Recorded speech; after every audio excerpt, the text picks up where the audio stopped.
Então eu quero convidar você a abrir a sua Bíblia em Isaías 43, versículo 1.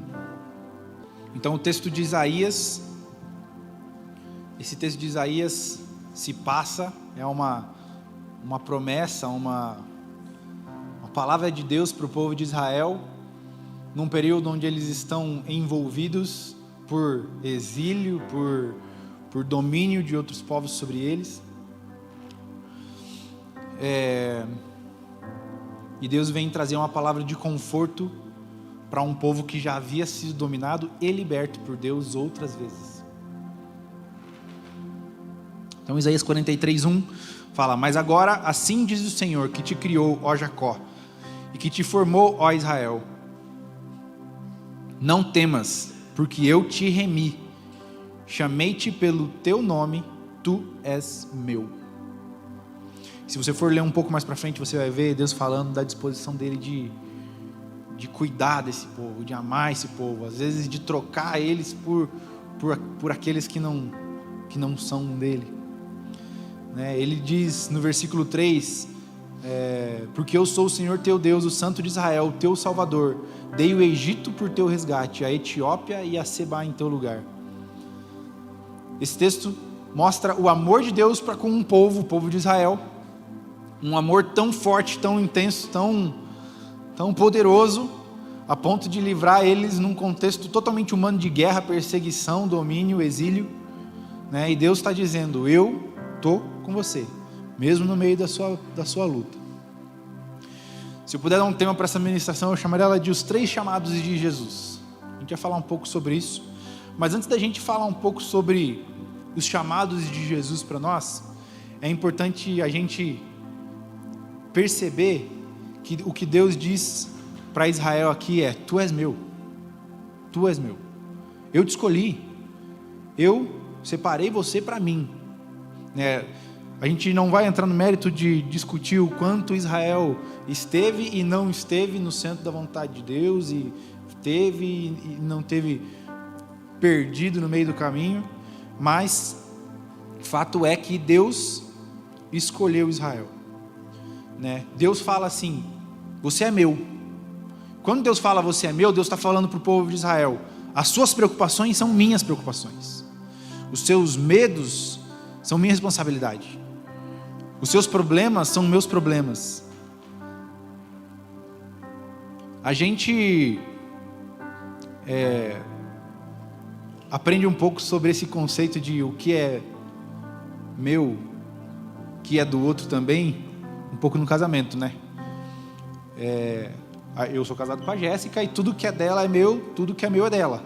É óbvio que cada um tem as suas responsabilidades, tem o seu lugar, mas é tudo meu, é tudo dela, porque ela é minha e eu sou dela. Não é tudo que é dela é meu simplesmente porque, sei lá, eu paguei por isso, ou porque a gente ganhou em conjunto. Não, é porque ela é minha esposa, então tudo que é dela é meu também. Por sinal, eu vou ficar muito feliz se você presentear ela com uma barra de chocolate, porque vai ser minha também. E por sinal, ela come bem pouquinho e eu destruo o resto, então eu vou ficar bem feliz. Mas então, da mesma forma que tudo que é dela é meu, as necessidades dela também são minhas necessidades, as preocupações dela também são minhas preocupações. E se não forem, algo está errado no meio do relacionamento. Se as necessidades dela e as preocupações dela não forem minhas preocupações também, algo está errado aí. Não significa que porque ela se descabela com algum assunto, eu preciso me descabelar também, ou o contrário, Mas, nós sabemos diferenças de temperamentos, de pessoas, de escolas na família e tudo mais, mas o que preocupa, seu cônjuge deve te preocupar também. Sinal amarelo para você se não te preocupa. E Deus está dizendo para Israel: você é meu. Quando Deus está dizendo para Israel, mais uma vez, Ele está dizendo: tudo que é teu é meu, todos os seus problemas são minha responsabilidade também. E nós sabemos que a promessa de Deus para Israel escorre para nós. Bati, velho. A gente sabe que a promessa de Deus para Israel escorre para nós, os gentios, através daquilo que Jesus fez. Ai, gente, foi mal. através do que Jesus fez por nós na cruz. Então, nós sabemos que isso escorre para nós também. Então, se Deus dá essa promessa para Israel, a gente pode tomar posse disso e dizer: Deus, o Senhor está dizendo para mim também que eu sou teu. Deus nos toma para si. O sacrifício de Jesus na cruz é justamente para nos tomar para si, para que Ele nos comprasse com o seu precioso sangue e agora nós fôssemos dele, propriedade de Deus.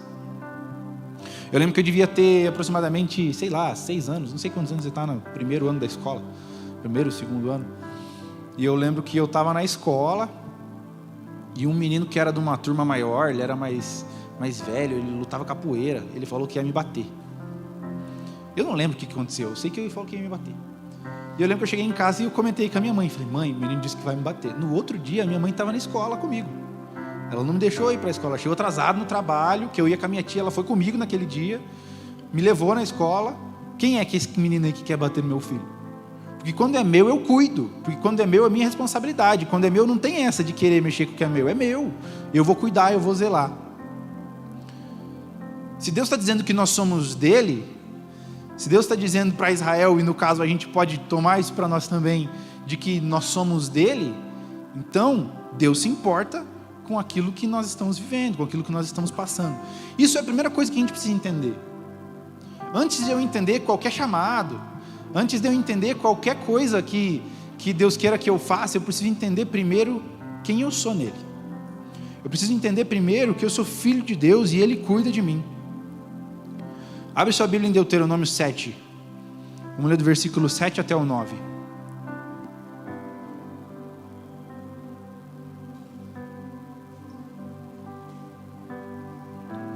Não é aleatório que Deus escolhe Israel. Não é aleatório que Deus fala para Israel que esse povo é dele. Deus não fez assim, rodou o mapa mundi, pôs o mundo num país e falou: pronto, escolhi esse. Não é assim.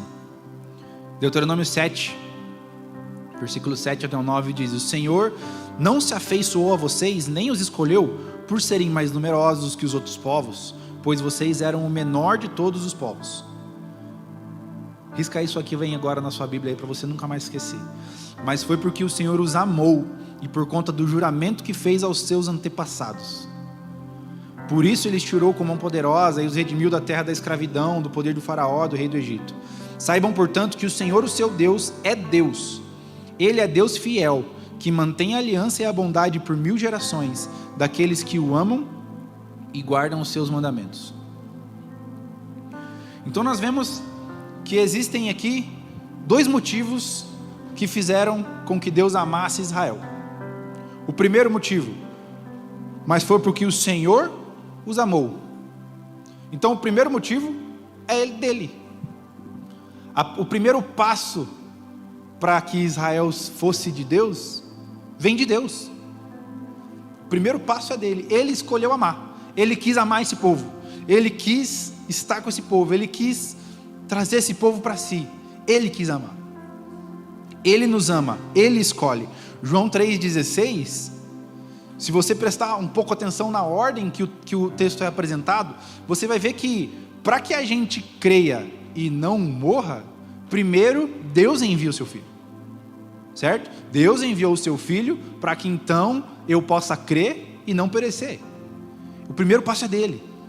É ele que escolhe amar. É ele que escolheu dar o seu filho. É ele que escolheu vir e morrer em nosso lugar.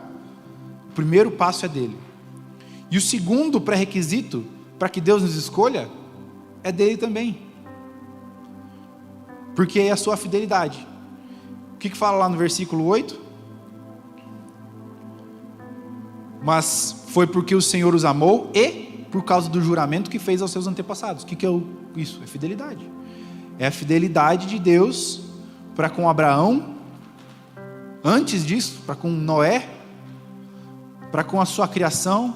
É a fidelidade de Deus para com um homem que escolheu estar no lugar, no centro da vontade de Deus. E Deus é fiel para isso. Ou seja, para que Deus me escolha, eu preciso dele. Porque para ele me escolher depende do seu amor e depende da sua fidelidade. Pô, então você está falando que não tem nenhuma responsabilidade minha nisso? Não, tem responsabilidade minha. A gente vai falar um pouco mais sobre isso também. 2 Crônicas 16:9 diz: os olhos do Senhor passam por toda a terra para mostrar a sua força àqueles cujo coração é inteiramente dedicado a Ele. Ou seja, os olhos do Senhor estão passando pela terra, sim, procurando quem são esses que Ele vai escolher amar, que Ele vai demonstrar a sua fidelidade, e o nosso coração, sendo totalmente dele, nos coloca no radar de Deus, nos coloca diante dos olhos de Deus, chama a atenção de Deus.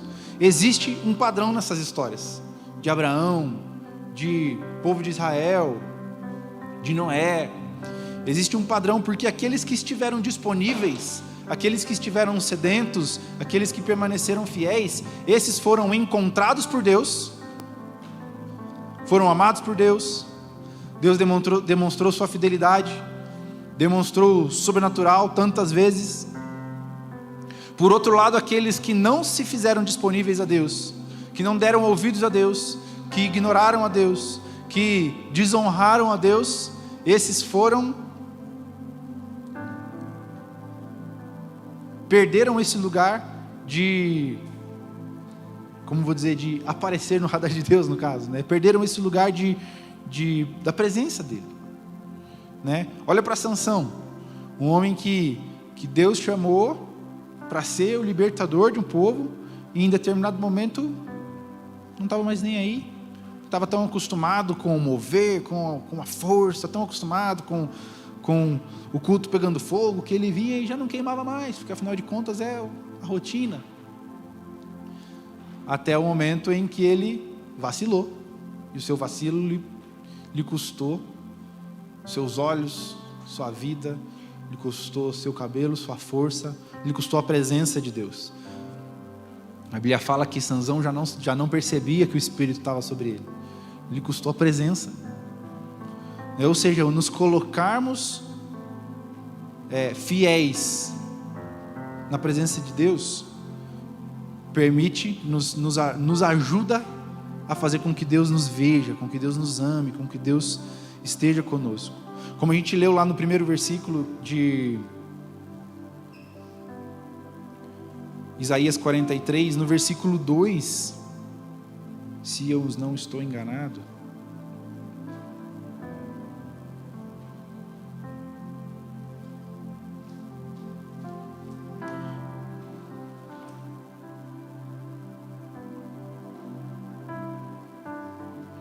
não é no Isaías 43, é no Deuteronômio 7 que a gente leu, onde a versão que eu estou é diferente, mas ele fala algo como: Deus está disponível a trocar homens e nações por Israel.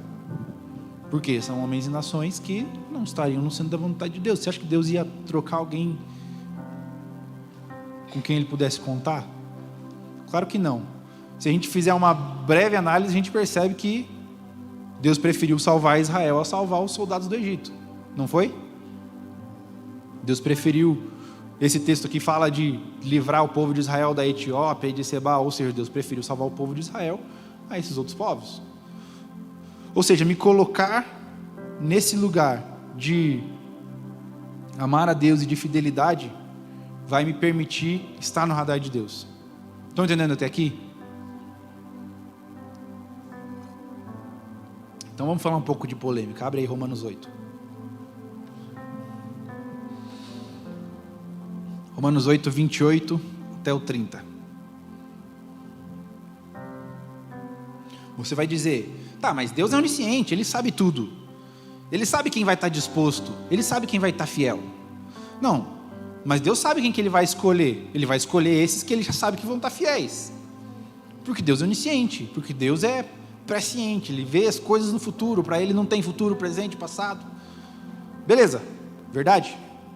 Mas você não sabe o futuro, você não é presciente, eu não tenho a presciência do que está por vir. Então, uma vez que eu não sei o que está para acontecer,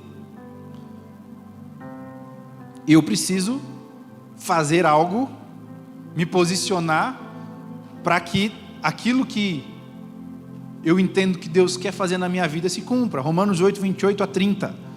Fala assim: e sabemos que todas as coisas contribuem juntamente para o bem daqueles que amam a Deus, daqueles que são chamados segundo o seu propósito. Sublinha aí, segundo o seu propósito, na sua Bíblia. Bota no seu bloco de notas online do Google Keep. Porque os que dantes conheceu, também os predestinou para serem conformes à imagem do seu Filho, a fim de que ele seja o primogênito entre muitos irmãos. E aos que predestinou, a este também chamou. E aos que chamou, a este também justificou. E aos que justificou, a esses também glorificou. Então vamos falar um pouco do versículo 29 primeiro, depois a gente volta no 28. No versículo 29 está falando: porque os que dantes conheceu, também nos predestinou. Muito se debate sobre a predestinação, se fala se é predestinação assim, a predestinação assado. Mas o que esse texto está falando é que antes de Deus te predestinar para algo, e predestinar, entenda o que a palavra quer dizer, significa dar um destino antecipadamente. Antes de Deus poder te dar um destino, Ele te conhece. Porque dantes conheceu, os que dantes conheceu, também predestinou. Então existe um relacionamento aí. A gente já ouviu várias vezes, vários homens falando aqui, nesse altar, que conhecer o Senhor não é só saber o seu nome. Conhecer o Senhor é ter relacionamento. E Ele está falando, esses a quem Ele conheceu, antecipadamente, Ele pôde dar um destino antecipadamente.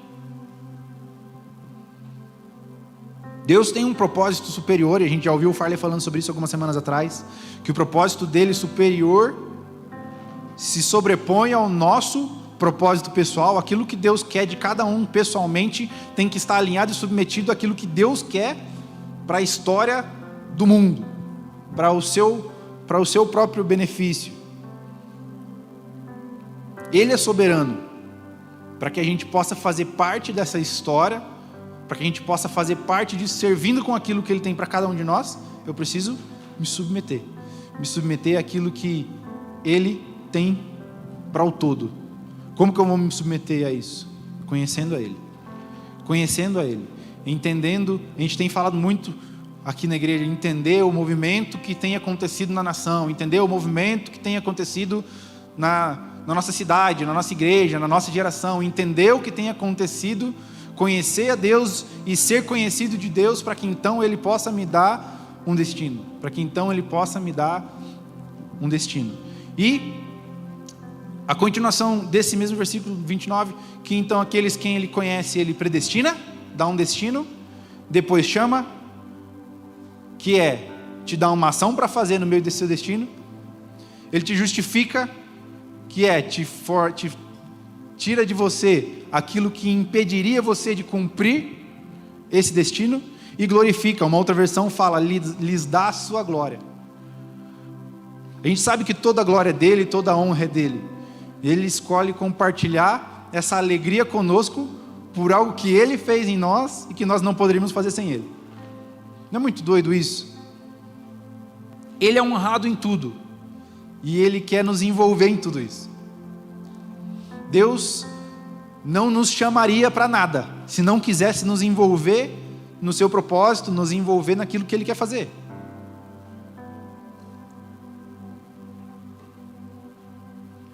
Então nós vemos homens escolhidos, um povo escolhido, um povo que é resgatado e salvo, que é alinhado, que é aperfeiçoado, mas que em todo tempo Deus está demonstrando o seu amor e a sua fidelidade, como a gente viu em Deuteronômio 7:8.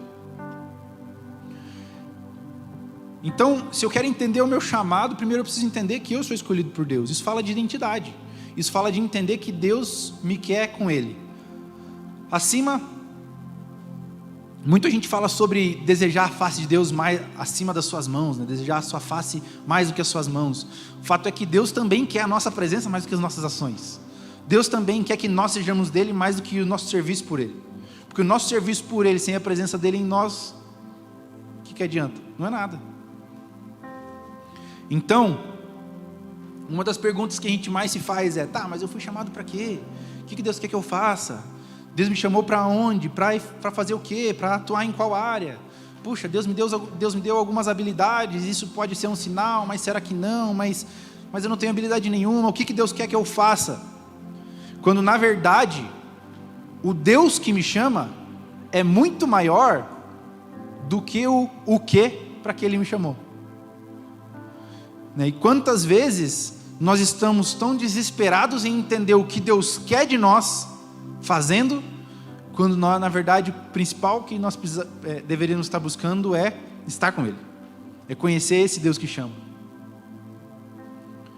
Imagina, vou dar um exemplo bem simples aqui. Imagina o pastor Farley, você sabe que o pastor Farley viaja bastante, prega em várias igrejas. Imagina que ele vai sair de viagem aí segunda-feira, e ele chama você e fala assim: viu, preciso de um motorista, vamos para Santa Catarina comigo, que eu vou passar a semana inteira pregando nas igrejas lá em Santa Catarina, preciso de um motorista. Topa? Claro que você topa, né? Você fala, pô, vou me dar meus pulos, se eu conseguir folgar do meu trabalho, eu vou tentar dar um jeito de ir. Agora, o que é mais interessante nesse contexto de viagem? Com o Farley, por exemplo, que é o nosso pastor aqui da igreja principal, o nosso pastor sênior, principal, pode falar principal? Qual que é que fala? Sênior? Chefe? Pastor Mor? Sumo pastor? Chefe não? Chefe não? Então chefe não, gente.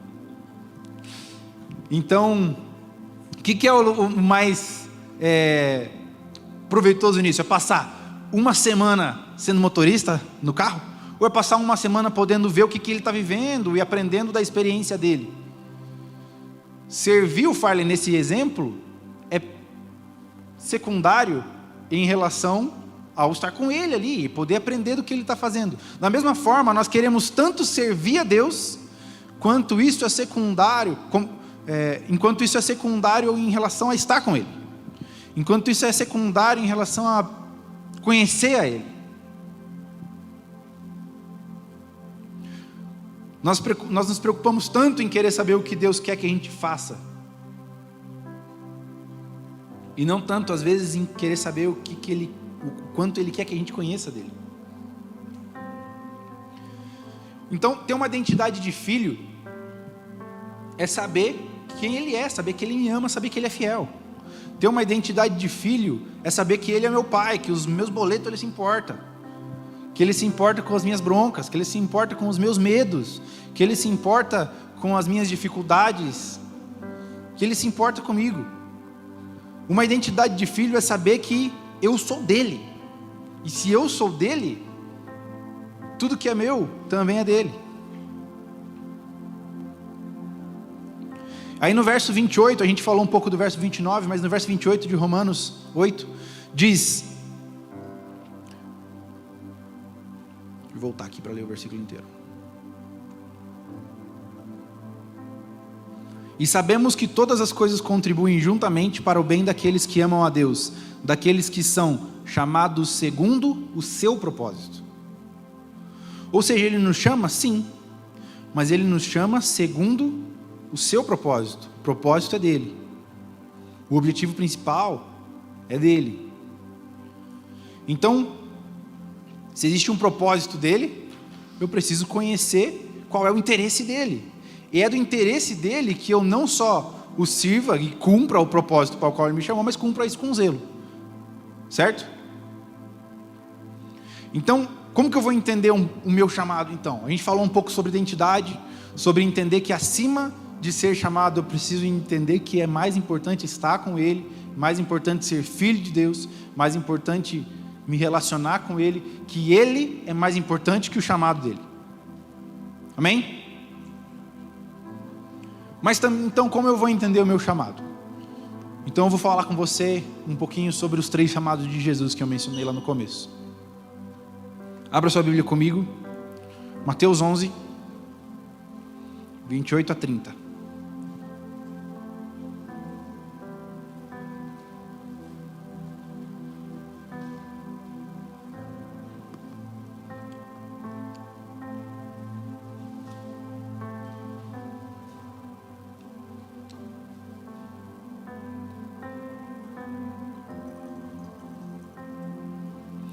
Antes da galera subir aqui para ministrar, tinha que dar uma videoaula de como abrir essa garrafinha.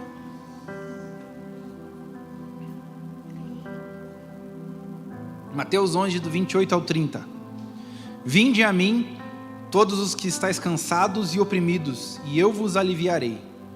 Tomai sobre vós o meu jugo e aprendei de mim, que sou manso e humilde de coração, e encontrareis descanso para as vossas almas, porque o meu jugo é suave e o meu fardo é leve. Esse é o primeiro chamado de Deus para você. A primeira coisa que Deus te chama é isso: vir a Ele, estar com Ele. Não sei se você está habituado com esse termo fardo e jugo, mas eu vou te dizer, o fardo é um saco pesado, ou às vezes uma pilha de palha, é algo pesado que as pessoas colocavam nos lombos dos bois ou dos jumentos, para que eles carregassem, porque era muito pesado e eles não dariam conta de carregar sozinho. Mas se ele não tivesse o seu jumento, se o seu jumento morresse, se o seu jumento não aguentasse mais, ele ia ter que botar isso no ombro e levar, porque afinal de contas o serviço tem que ser feito. O jugo é uma peça de madeira que ela é colocada no pescoço de 2 bois, para que eles andem compassados e no mesmo ritmo, na mesma velocidade, no mesmo tempo, para puxar uma carroça. Jesus está falando, o que Jesus está falando aqui? Venha a mim, que eu vou tirar o seu fardo, e vou tirar o seu jugo, e você vai ficar livre como uma pomba. Não, ele está falando de te dar um outro fardo e um outro jugo. O fardo diz respeito a uma responsabilidade, um peso que se carrega. O jugo diz respeito a uma ordem, porque diz respeito a andar compassado no tempo determinado por quem está conduzindo a carroça. Então diz respeito à ordem. Deus não tira de nós o fardo pesado e o jugo pesado, não lembro qual outro termo, para deixar a gente sem ordem e sem responsabilidade. Se você acha que é isso, te convido a entrar no YouTube, acessar a ministração de domingo passado, e boa sorte. Mas Jesus nos apresenta um novo fardo e um novo jugo, um novo fardo de responsabilidade que é leve e um jugo de ordem que é suave. Há responsabilidade, há ordem, mas a responsabilidade e a ordem que Jesus coloca sobre mim, que Ele coloca sobre mim para gerar a expectativa de que eu me mova nesse jugo, me mova com essa responsabilidade, é muito mais fácil, muito melhor do que o que o mundo espera de nós, do que às vezes o que nós mesmos esperamos de nós. Sabe, quando eu olho, por exemplo, para vamos botar em termos práticos isso. Botar em termos práticos, o que é então uma responsabilidade? O que é então um fardo? O que é então um jugo? O que é em termos práticos na vida de um crente algo que exige responsabilidade? E para mim, num primeiro momento, parecia incoerente, mas eu vou mostrar para você que não é. Vamos pensar numa pessoa que carrega uma culpa. Algo aconteceu na sua história e ela carrega essa culpa. E ela é uma pessoa na dela, retraída, reprimida, quietinha. A culpa é um peso? É um peso. A culpa é um fardo pesado de ser caminhado? Claro que é. Mas se essa pessoa não surtar e sair fazendo estrago aonde ela passa, isso vai prejudicar somente ela. Certo? Claro que às vezes o BO passa, né? Mas isso afetaria somente ela, afetaria muito, muito forte os seus sentimentos, as suas emoções, e talvez alguém com quem ela encontra todo dia no trabalho que não faz ideia do que está acontecendo, não vai ser afetado minimamente por isso. Agora vamos fazer uma outra comparação, uma comparação disso com uma responsabilidade ministerial. O cargo do pastor do Ministério de Louvor da igreja. Cara, isso é pesado, mano. Isso é tenso. Não é só a sua vida que está em jogo, é o ministério inteiro. Você está liderando, conduzindo toda uma igreja, você está conduzindo todo o time de adoração, você está conduzindo a forma com que a igreja vai viver, aprender a ser adorador. Isso é pesado. Então você fala assim, cara, mas como que isso pode ser mais leve do que o outro que parecia ser leve ao ponto de vista de que não afeta mais ninguém. Eu, gente, para quem não me conhece, eu sou um pouco nerd, essa é a palavra mesmo, sou nerd. Eu gosto dessas coisas nerd. E se você... Então, quando eu paro para pensar nessas coisas assim, eu não sei porquê, cara, vem matemática na minha cabeça, vem física, vem essas coisas assim que às vezes a maioria das pessoas não gosta. E se você parar para estudar um pouco sobre ponto de equilíbrio, parar para estudar sobre força de torque, for estudar como funciona, por exemplo, o sistema sistema hidráulico de um carro, ou como funciona um leme de um navio, você vai ver que essas pequenas forças geram uma pressão tão forte a ponto de movimentar coisas que são muito maiores do que ela. Então, na verdade, carregar um fardo, uma responsabilidade, estou falando de fardo, não pense em peso que desgasta, pense em responsabilidade, que Deus te deu, acaba sendo muito mais fácil e mais leve do que carregar algo que você colocou sobre você mesmo, porque existe uma força e uma pressão que não vem de você. Existe uma força e um suporte que vem daquele que te capacitou, que te capacita a caminhar em cima dessa responsabilidade. Você já tentou pegar um saco de alguma coisa assim, de mau jeito? Cara, você cai, você derruba, você quebra, você se machuca. Aí você vai lá nessas construções aí ao redor da cidade, você vê que o cara pega um saco de cimento de sei lá quantos quilos, joga aqui e vai. Você fala, cara, como é que o cara consegue carregar isso? Porque ele está carregando aquele negócio do jeito certo. Porque ele sabe como é que ele tem que carregar aquele peso, ele sabe como é que ele tem que carregar aquele fardo. A gente vai lá se meter naquele negócio, no primeiro cimento que a gente ergue, o lombar já era. Vai para o hospital. Né? Então, talvez a gente esteja carregando um peso que não foi Deus que me pediu para carregar. E cara, isso vai ser pesado. Isso vai ser pesado. Porque quando a gente carrega o peso de responsabilidade que Deus espera que nós carreguemos, então Ele vai nos mostrar como fazer isso. Ele vai nos conduzir.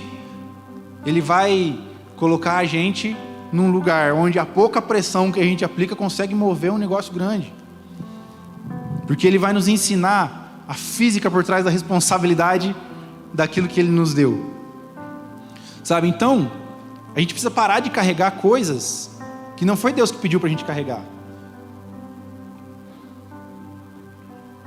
Falando em termos práticos de novo, talvez você esteja carregando financeiramente seus pais. E isso é pesado. Cara, não é essa a ordem natural das coisas. É claro que a gente não vai ser mal, né? É claro que a gente não vai ser maldoso. E a gente vai ajudar no que a gente pode sempre. A Bíblia nos ensina a ter um coração bondoso, um coração abençoador. Mas existem responsabilidades que não são nossas. Existem responsabilidades que eu, como o homem da minha casa, tenho com a minha esposa, que eu não tenho mais com os meus pais. Porque eu saí da casa deles. E a responsabilidade é deles de fazerem as suas coisas. E eu confesso que isso é algo que eu aprendi a duras penas. Isso é algo que eu aprendi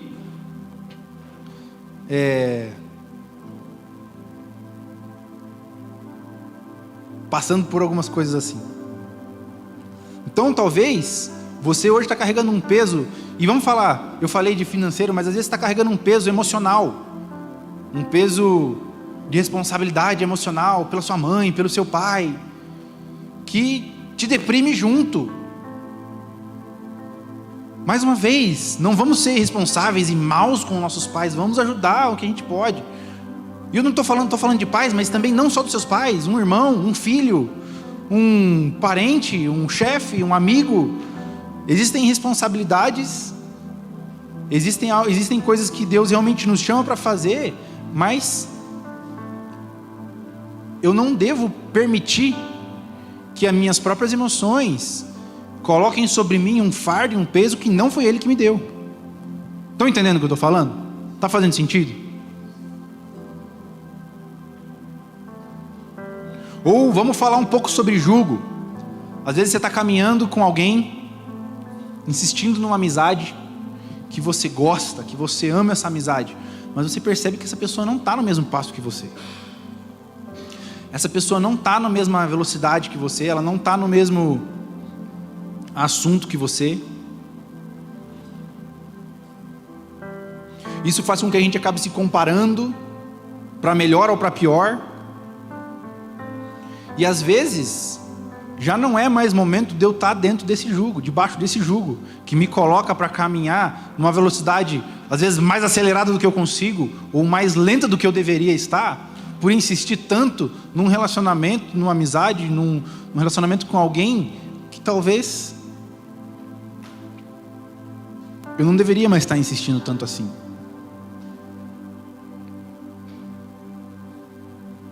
Qual é o fardo, qual é o jugo que Jesus coloca sobre você hoje? Pare para pensar na sua vida e reflita nos seus relacionamentos, nas áreas da sua vida. Qual é o peso que eu tenho carregado, que eu não deveria estar carregando? Qual é o peso que eu estou carregando que não foi Jesus que me pediu para carregar? Porque, cara, você não vai aguentar de carregar esse peso. Isso vai te destruir. Vou falar sobre uma outra coisa. A gente fala sobre chamado, e chamado geralmente envolve serviço, né? E vamos falar sobre servir na igreja. Você tem servido na igreja onde você deve estar? Puxa, mas como eu vou saber isso? Calma, a gente vai falar um pouquinho mais sobre isso também, mas qual é a motivação por trás do seu voluntariado? Você está servindo porque você quer se sentir útil? Ou porque você realmente quer expressar o seu amor e a sua adoração a Deus através até das suas ações, do seu voluntariado? Tem um livro que a gente leu como time do louvor, chamado Como Adorar o Rei, do Zach Nisi. E eu vou ler para vocês um pedacinho. Ele fala assim: Deus não criou você de modo que Ele pudesse usá-lo. Ele criou você de modo que Ele pudesse conhecê-lo. Romanos 8, que a gente falou sobre conhecer antes de dar destino. A religião nos ensina a ver a nós mesmos como ferramentas. Se executarmos bem, somos agradáveis e úteis para Deus. Se executarmos mal, não somos de uso e podemos ser colocados de lado ou jogados fora. Deus vai escolher uma ferramenta que funciona melhor do que nós.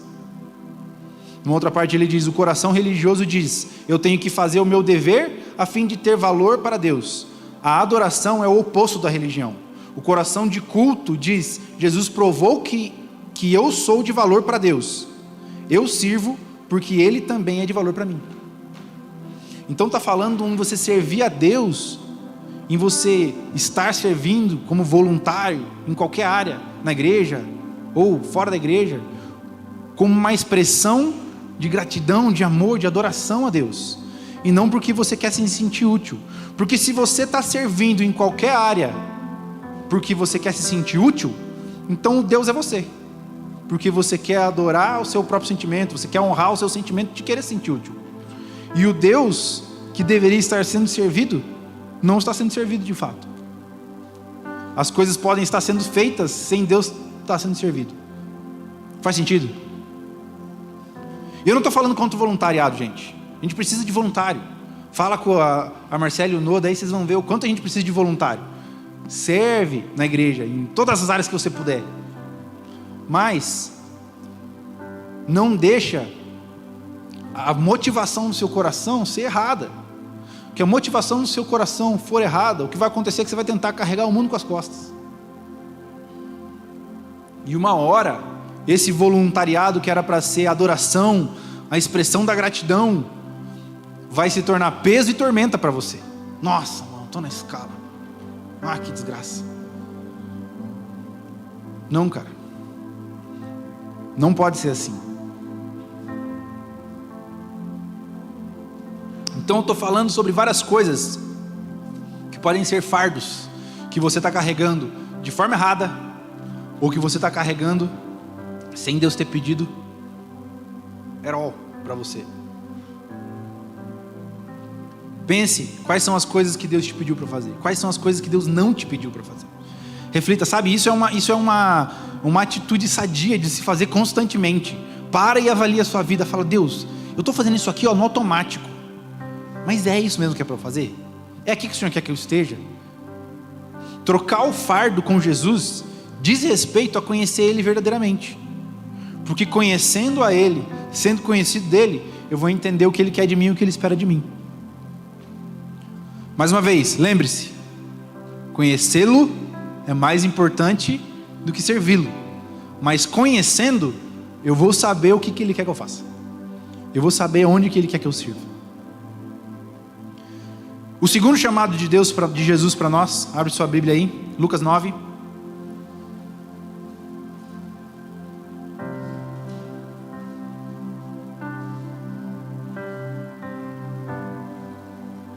Versículo 23 e 24.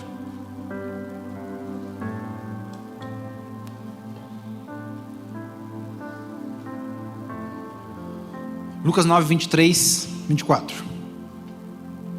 E dizia a todos: se alguém quer vir após mim, negue-se a si mesmo e tome cada dia a sua cruz e siga-me. Porque qualquer que quiser salvar a sua vida, perdê-la-á. Mas qualquer que por amor de mim perder a sua vida, a salvará. Então o segundo passo para entender o que Deus quer de mim, o segundo chamado de Deus para mim, é tomar a nossa cruz. E é interessante a gente pensar que quando Jesus falou isso, Ele não tinha sido crucificado ainda. Ele não tinha carregado sua cruz ainda. Ele estava alguns dias disso acontecer. Alguns tempos disso acontecer. Mas ele falou sobre isso, sobre tomar a sua cruz e segui-lo, quando nem ele ainda tinha feito isso. Ele estava no caminho de fazer isso. O que ele está falando? Cara, eu vou passar pela cruz, e eu quero que vocês venham comigo, carregando a sua cruz, a sua responsabilidade, aquilo que é seu dever de carregar, para que então a gente possa fazer um rebuliço junto. E parece, mais uma vez, contraditório com o que a gente estava falando anterior, porque Jesus está falando que vai me dar um fardo leve, mas Ele está pedindo para carregar a minha cruz. Como assim? Como que vou carregar uma cruz de papel? Qual que é? Mas na verdade não se contradiz. Vou te explicar também. A cruz é lugar de morte. A cruz é lugar de sacrifício. A cruz é lugar de dor. E negar a si mesmo é reconhecer que tem coisas, tem vontades no meu coração que não são vontades de Deus. E muitas vezes, a maioria, se não todas, as vezes que eu preciso negar a mim mesmo e carregar a minha cruz, envolve um apego emocional. Envolve algo que eu não queria fazer. Negar a si mesmo, se não chamava negar a si mesmo, né? Se não envolvesse eu não querer fazer isso, não se chamava negar. Eu queria fazer algo, eu queria continuar fazendo algo, eu queria me envolver em tal área, eu queria que tal coisa acontecesse, mas eu vou negar a mim mesmo, submeter a minha vontade a Jesus, carregar a minha cruz. Abrir mão do que a gente tem, desse algo que a gente tem apego emocional, é carregar a sua cruz. Algum tempo atrás, a gente falando mais uma vez sobre relacionamentos, se eu não me engano, eu ouvi essa frase numa dos vídeos que a Jéssica estava vendo da Viviane Martinello, se não tenho certeza, mas falava alguma coisa assim como: não insista nas amizades que Deus já tirou do seu caminho, né? Tem coisas que Deus tira do nosso caminho e a gente continua insistindo. Isso envolve apego emocional, isso envolve alma, envolve desejo. Cara, eu queria estar fazendo isso, eu queria estar próximo, eu queria fazer aquilo. Não significa deixar de amar essa pessoa, não significa deixar de se importar com essa pessoa. Significa carregar a minha cruz e não a cruz dos outros. O que eu preciso entender é que a mesma cruz que Jesus carregou e que matou Ele, libertou a sua divindade. Jesus veio totalmente Deus, mas submetido a uma carnalidade, a uma humanidade. Ele veio submetido ao corpo mortal, e o fato dele ter sido morto nessa cruz libertou essa divindade a ponto dele poder ir nas trevas e tirar a chave do inferno da mão do diabo. Então a cruz, ela é um lugar de libertação. A cruz é lugar de liberdade, a cruz nos liberta. Jesus está falando, carregue a sua cruz e seja livre de coisas que te impedem de conhecer o que eu quero na sua vida. Lucas 9:23, como a gente falou, fala sobre tomar nossa cruz diariamente. Carregar a sua cruz envolve dor contínua. É sempre algo novo, é sempre uma dor nova, é sempre algo novo a ser submetido à cruz, submetido a Jesus. Todos os dias eu devo olhar para as minhas ações e pensar, quais são as atitudes que eu preciso submeter à cruz? Onde eu preciso ser liberto? Talvez hoje Deus esteja te chamando para tomar a sua cruz. Talvez para abrir mão de relacionamentos que te levam, que te travam, relacionamentos que te travam, ou de coisas que te impedem de se mover. Talvez tenha coisas na sua vida que você já sabe que você devia abrir mão. Você já sabe, mas você não larga o osso. Ou ainda tem algumas atitudes, desejos, pecados mesmo que a gente vai vivendo, vai fazendo, sabendo que devia parar, sabendo que devia confessar, sabendo que devia procurar ajuda, sabendo que deve submeter a cruz. E enquanto eu não faço isso, eu não sou liberto. Às vezes, quem é casado, pai de família, sabe que às vezes você chega em casa e tudo que você quer é sentar no sofá, tirar o tênis e ligar a TV. Não fazer mais nada, até a hora de dormir ou de comer. E na verdade, a maioria das vezes isso não dá para fazer. A maioria das vezes, seu filho quer brincar e você tem que dar atenção. Ou sua esposa precisa de ajuda para preparar alguma coisa, preparar o jantar. Ou os lixeiros estão explodindo e você tem que levar os lixos para fora. O cachorro precisa sair. Alguma coisa tem que ser feito. Tudo que você queria era deitar. E às vezes você tem que tomar sua cruz, cara. Assumir a sua bronca. Tem uma frase que sempre me confronta, que está diariamente, semanalmente na minha mente. Meninos fazem o que querem fazer, homens fazem o que deve ser feito. Cara, nem sempre eu vou poder fazer o que eu queria, mas eu vou ter que fazer o que deve ser feito. 1 Coríntios 13, versículo 11 diz: quando eu era criança, falava, pensava e raciocinava como criança, mas quando me tornei homem, deixei para trás as coisas de criança. Cruz é lugar de amadurecimento, cruz é lugar de responsabilidade, cruz é lugar de crescimento, cruz é lugar de evolução.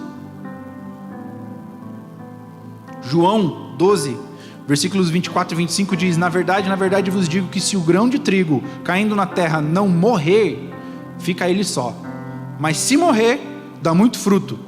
Quem ama sua vida, perdê-la-á. Quem neste mundo odeia sua vida, guardá-la-á para a vida eterna. Cruz é morte, mas é uma morte que gera vida. Cruz é morte, morte do meu eu, morte da minha carne, morte da minha vontade, para que haja vida do Espírito, para que haja vida de Deus, para que haja vida na minha família, na minha casa, no meu trabalho, para que haja vida. Se o grão de terra não morrer, se o grão de terra não, né? Grão de trigo, terra não tem grão, quem tem grão é trigo. Se o grão de trigo não morrer, ele não dá fruto, ele continua só, ele continua enterrado. Se você planta uma semente e ela não morre, ela não germina, ela vai ficar lá sozinha para sempre, até na verdade ela ser corroída, comida. Ontem na Living a gente estava falando sobre Hebreus 12:1. Abre aí Hebreus 12:1.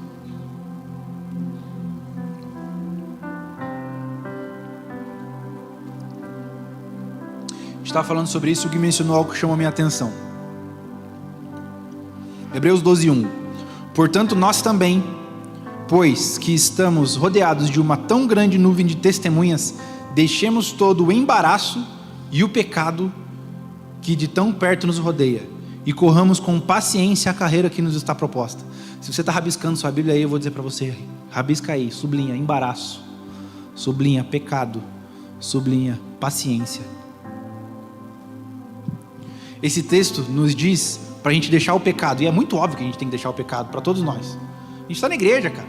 É óbvio para a gente que a gente tem que deixar o pecado. Mas às vezes tem coisas na sua vida que são embaraços. E esses embaraços nos impedem de correr a carreira. O que é correr a carreira? Chamado. O que é correr a carreira que me foi proposto? Fazer aquilo que Deus me chamou para fazer. Às vezes existem coisas que não são necessariamente pecado, mas que são embaraços na minha vida, que me travam. E eu preciso abrir mão disso, negar a mim mesmo, carregar a minha cruz, para que eu possa correr com paciência aquilo que Jesus me chamou, aquilo que Jesus me propôs. Exige abandono de pecado, abandono de embaraço e paciência. Então, se você é uma pessoa que não tem paciência, vou dizer para você, aprenda a ter paciência, porque correr a carreira que Jesus nos propõe exige paciência. As coisas não acontecem da noite para o dia. Amém?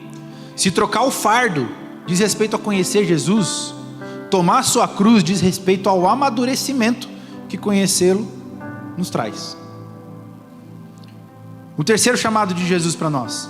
Abre sua Bíblia, Mateus 28. Alguns talvez conseguem recitar esse versículo para mim sem nem abrir. Mateus 28, 19 a 20. Que a gente quer que seja o nosso primeiro chamado. A gente quer sair já fazendo isso. Da largada. Terceiro chamado. Mateus 28, 19 e 20. Portanto, ide e fazei discípulos de todas as nações, batizando-os em nome do Pai, do Filho e do Espírito Santo, ensinando-os a guardar todas as coisas que vos tenho mandado. E eis que eu estou convosco todos os dias, até a consumação dos séculos. Amém. Então sim, Deus nos chamou para carregar um fardo dele que é leve. Nos chamou para negar a si mesmo, carregar a sua cruz. Mas tudo isso envolve o desejo que Deus tem, que Jesus tem, que cada um de nós vamos e façamos discípulo. Se eu me permito ser conhecido de Jesus, conhecer Jesus, se eu me permito ser tratado, trocar o meu fardo por um fardo que é leve, um jugo por um jugo que é suave, se eu aprendo a tomar a minha cruz e negar a mim mesmo e abandonar as coisas que eu preciso me arrepender, abandonar as coisas que eu preciso amadurecer e então crescer, e isso não gerar fruto além de mim, mais uma vez eu estou tornando eu mesmo um idólatra. Estou tornando a minha própria estatura espiritual no meu Deus.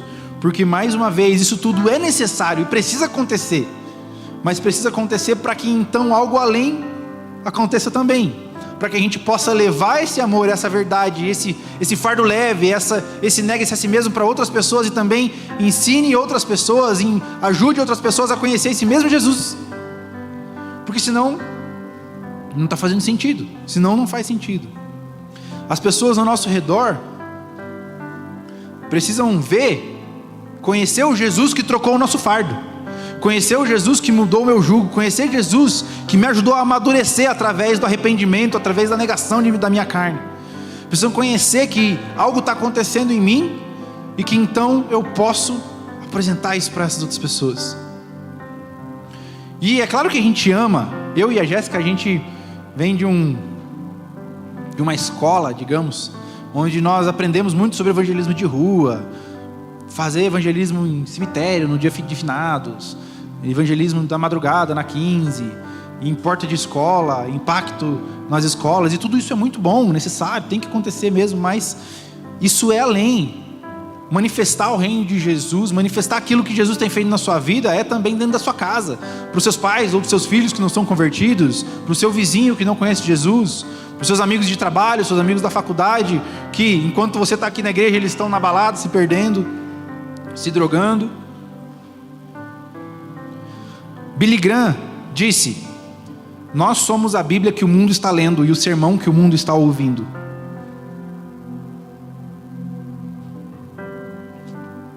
Se as pessoas ao seu redor veem o seu desenvolvimento e não conhecem o Deus que tem desenvolvido você, Então você pode ser uma belinha de uma Bíblia capa dura, com folha de seda, escrito pelo dedo de Deus, fechada, que ninguém lê. Cara, Deus quer sim me tratar, Deus quer sim me aperfeiçoar, Deus quer sim me levar para perto dEle.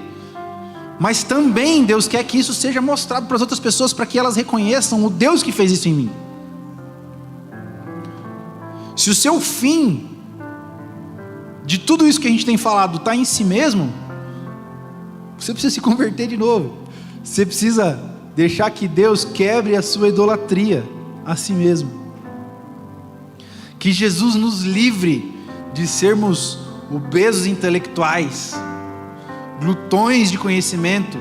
Quantas pessoas ao nosso redor estão morrendo de fome de Deus, morrendo de fome do conhecimento de Deus.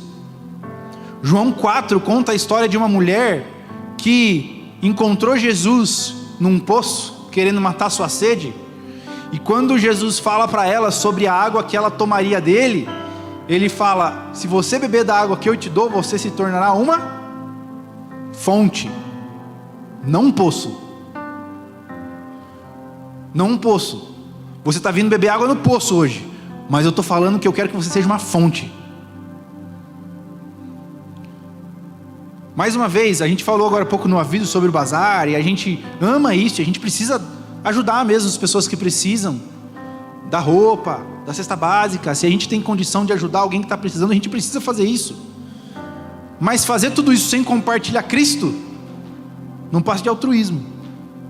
Fazer tudo isso sem compartilhar Cristo não transforma. E esse corpo carnal que a gente abençoa, que a gente socorre no momento de dor, de tristeza, vai morrer um dia. E como o Farley mesmo fala em uma outra ministração, nós temos a possibilidade de tocar a eternidade das pessoas. Já parou para pensar que você pode socorrer uma família que está passando por uma situação financeira e não consegue ter comida na mesa, e você vai lá e toda semana dá cesta básica para essa pessoa, até que essa situação passe e essa pessoa seja grata para você o resto da sua vida. Mas essa pessoa um dia vai morrer, essa pessoa um dia vai envelhecer, o tempo dela vai passar. Se Jesus não voltar antes, ela vai estar debaixo da terra. E se eu não compartilhei Cristo com essa pessoa, por mais lindo e altruísta que seja tudo que eu fiz, eu não toquei a eternidade dessa pessoa. Essa pessoa pode acabar não conhecendo o Cristo que eu digo crer, que eu digo habitar dentro de mim, o Espírito que eu digo viver dentro do meu coração. Então, esse texto que a gente leu em Mateus 28, fala sobre um investimento completo. Fala sobre batismo, acompanhamento, discipulado, fala sobre ensinar as nações. Mas tudo começa no id. Tudo começa no falar, no manifestar. 2 Coríntios 2, abre aí comigo. Eu já vou caminhando para o fim. O pessoal quiser subir aqui para o final, pode ir subindo. 2 Coríntios 2, versículos 14 e 15 dizem assim: mas graças a Deus que em Cristo Jesus sempre nos conduz triunfantemente. Agora, por nosso intermédio, Ele espalha o conhecimento de Cristo por toda parte, como um doce perfume. Somos o aroma de Cristo que se eleva até Deus, mas esse aroma é percebido de forma diferente por aqueles que estão sendo salvos e por aqueles que estão perecendo. Ou seja, está falando que nós somos o perfume de Cristo. Eu exalo aquilo que Jesus tem feito, ou deveria exalar. Eu deveria mostrar para a pessoa, cara, quando entra uma pessoa muito perfumada no ambiente, todo mundo percebe que aquele perfume chegou. Às vezes tem uns aí, curitibano, que até ataca a rinite, porque entrou um cheiro muito forte. Todo mundo percebe um perfume. E ele está falando de pessoas que percebem o perfume de Cristo de forma diferente. Para alguns que estão sendo salvos, como é que é? Aqui, ó, mas esse aroma é percebido de forma diferente por aqueles que estão sendo salvos e por aqueles que estão perecendo. Para uns o perfume de Cristo cheira muito bem, para outros o perfume de Cristo cheira condenação, cheira morte. E nós carregamos esse perfume. E se o perfume de Cristo tem cheirado morte para algumas pessoas, nós somos a oportunidade de trazer essa pessoa para conhecer Cristo, para que ela não pereça nessa morte, não pereça nisso. Continuando, versículo 16: para os que estão perecendo, somos cheiro terrível de morte e condenação, mas para os que estão sendo salvos, somos perfume que dá a vida. E quem está à altura de uma tarefa como essa? Versículo 17: não somos como muitos que fazem da palavra de Deus um artigo de comércio. Pregamos a palavra de Deus com sinceridade e com a autoridade de Cristo, sabendo que Deus nos observa. Ser o perfume está diretamente relacionado com pregar a palavra de Deus, com manifestar o Deus que tem tirado seu fardo, Deus que tem te feito filho, Deus que tem te ensinado a amadurecer através de negar a si mesmo. É muito comum hoje em dia você ver nos mercados aqueles desodorantes sem cheiro. Faz o seu papel às vezes de não deixar você fedidinho, mas também não cheira nada. Você precisa de outra coisa para ficar perfumado. Às vezes nós somos assim, está tudo sendo tratado, tudo sendo resolvido na minha vida, mas ninguém sabe. Mas o perfume de Jesus não está sendo espalhado. Filipenses 3, versículos 18 e 19, Paulo chama de inimigos da cruz de Cristo, homens cujo Deus é o seu próprio ventre. Mais uma vez, Deus me chama sim para trocar o meu fardo, Deus me chama sim para carregar a minha cruz, mas o fim disso tudo é Ele. E que Ele seja glorificado através da manifestação desse bom perfume, desse bom aroma ao redor de onde eu estou, de onde eu vivo. Eu preciso buscar conhecer, ter sede desse conhecimento, querer ter Jesus, querer aprender mais dele. Sim, eu preciso me debruçar na Bíblia e buscar aprender com homens que são intelectuais da palavra de Deus. Sim, mas o fim disso não pode ser o meu intelecto, não pode ser o meu conhecimento, não pode ser a minha mente, porque se o fim do conhecimento for satisfazer o meu conhecimento, a minha sede por entendimento, mais uma vez eu estou em idolatria. O fim de tudo é Ele. Deus quer se manifestar sobre nós, Deus quer nos dar conhecimento, nos dar autoridade sobre o domínio da palavra, do original grego, hebraico, e saber o que Deus está falando nas entrelinhas. Deus quer que a gente saiba de tudo isso. Para quê? Para que eu seja um bom pensador? Não, para que Ele seja glorificado também através daquilo que Ele me apresenta. Quando você compartilha Jesus, você não perde um pouco dele. Não é como quando você é criança e você vai na escola e compartilha um pouco do seu lanche e você fica sem para poder compartilhar uma parte. Você não perde nada por compartilhar Jesus. Na verdade você ganha experiência, você ganha obediência em compartilhar Jesus. Atos 25:35 é um contexto de oferta e de finanças, mas fala sobre é melhor dar do que receber. Isso se aplica também ao compartilhamento daquilo que Jesus faz em nossa vida. Efésios 1, versículos 4 até o 6 diz assim: como também Ele nos elegeu nele antes da fundação do mundo, para que fôssemos santos e irrepreensíveis diante dele em amor, e nos predestinou para filhos de adoção por Jesus Cristo, para si mesmo, segundo o beneplácito da sua vontade, para louvor da sua glória, pela qual nos fez agradáveis a si no amado. Esse texto resume tudo que a gente está falando. Resume tudo, porque nós somos dele, cuidados por ele, tratados por ele, trabalhados por ele, para a honra e glória dele. Romanos 11:36, e vou encerrar com esse versículo, diz: porque dele e por ele e para ele são todas as coisas. Glória, pois, a ele eternamente. Amém. Qual é o chamado que Deus tem feito para você hoje?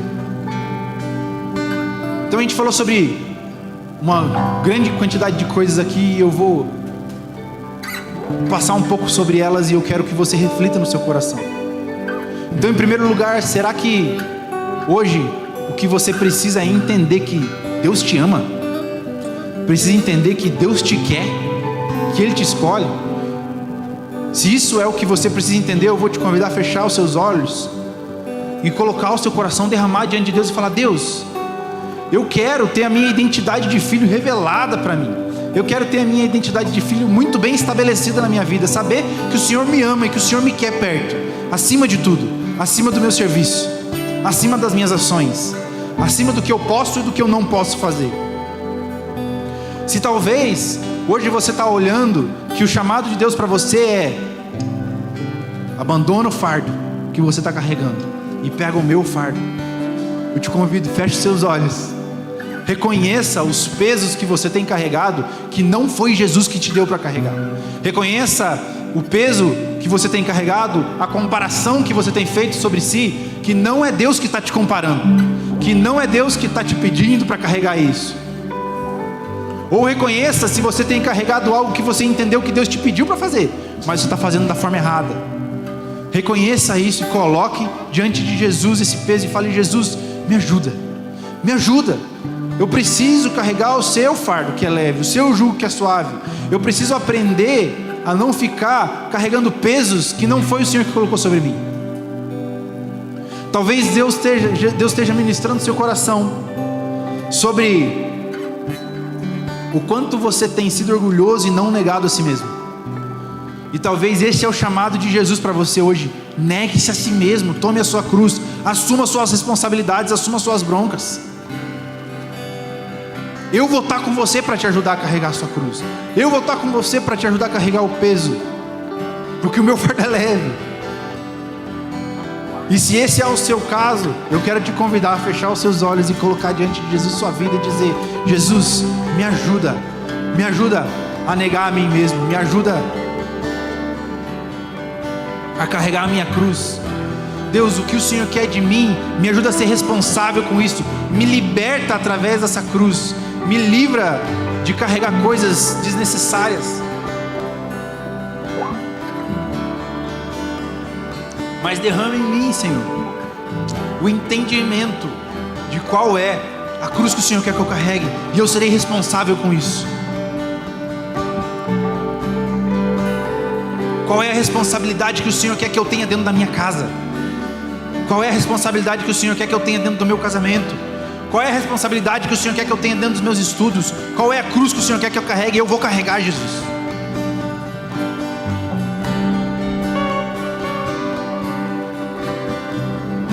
Ou talvez o chamado que Deus está fazendo para você hoje é: e aí, vai ficar guardando para você tudo que eu tenho te ensinado? Tudo que eu tenho te dado? Vai ficar retendo como uma fonte? Ou vamos compartilhar isso aí? Vamos manifestar esse amor, essa graça que te redimiu e te salvou com as pessoas ao seu redor que você está vendo morrer? E se esse é o seu caso, eu te convido a fechar seus olhos e dizer: Jesus, me ajuda a compartilhar tudo isso que o Senhor tem ministrado sobre mim. Me impede de ser um obeso intelectual, mas a compartilhar o alimento que eu tenho comido. Eu tenho vindo nesses cultos de sábado e domingo e me banhado num óleo poderoso, num perfume poderoso da presença de Deus. Eu quero exalar esse perfume para fora. Eu quero exalar esse perfume na minha casa. Eu quero exalar esse perfume no meu trabalho.